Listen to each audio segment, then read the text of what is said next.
Alright, well, I was just looking at this. I was like, maybe we should just put the same thing in it that would fit in it easily. I don't know what year this board came out. It looks like 2015, maybe. Yeah, AI says September 23rd, 2015, so almost 2016. We still get the 1151 socket, and I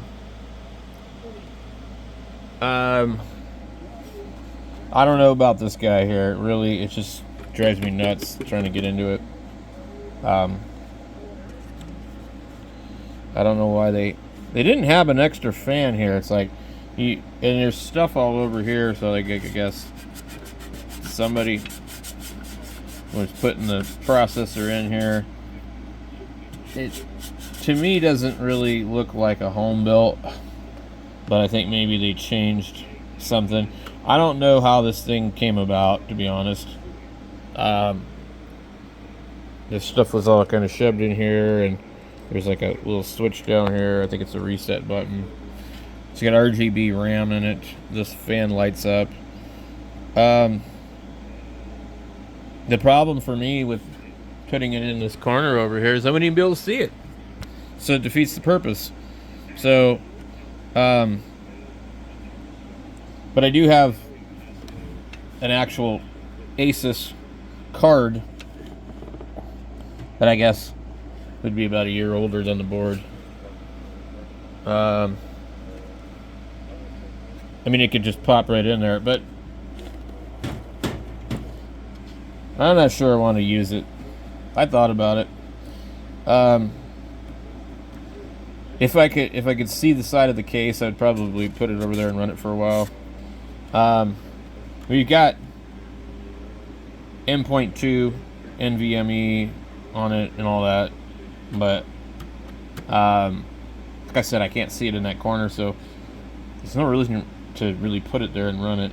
I'm gonna have trouble getting at all the cables and stuff, and I think I need to reinstall the OS on it again, because all these computers have Windows 10 on them, but they're very annoying. So you get all the pop-ups and updates, and I learned to run the Windows 10 Enterprise, and you get rid of all that crap. So I would have to redo everything on it, which seemed like it was a little tricky to install the OS on the NVMe. I don't know why. So if I pop this in here, this is what it's going to look like. Let me get it in there.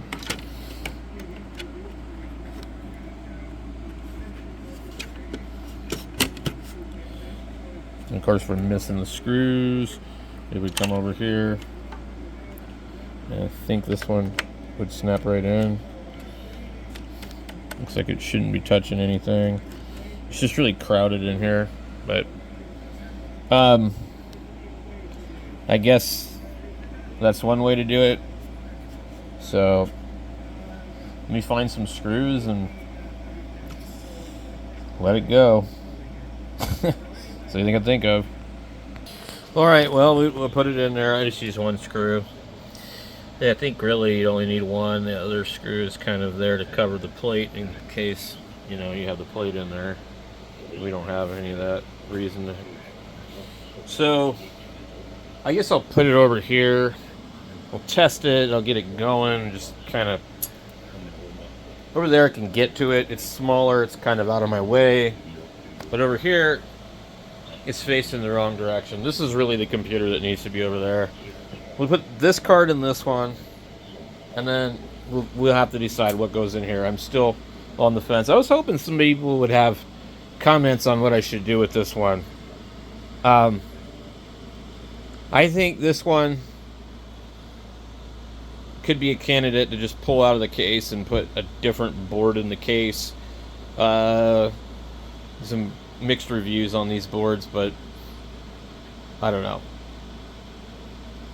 Alright, we got the dirty, greasy glass.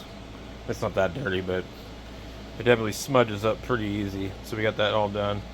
And we got finish this, clear it out of there, and then we can put this up there and run it. And we'll do. I got to find my deal so I can do the new installation of Windows. So I think we'll just put this one in here for now. We can pull it out later. It's a FTW. There's a difference, I guess. I don't know. They have different ones. They have one called OC, one called SC. Super cooling, overclocking. And we'll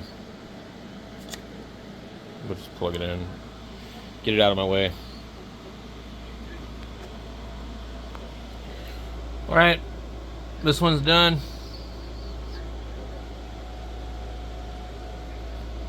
And here's the SSD. It's a Fickwoot Pluto. It's on a 3D printed holder. You can kind of see it through there. Anyway, we're done with that one. Let's get it together.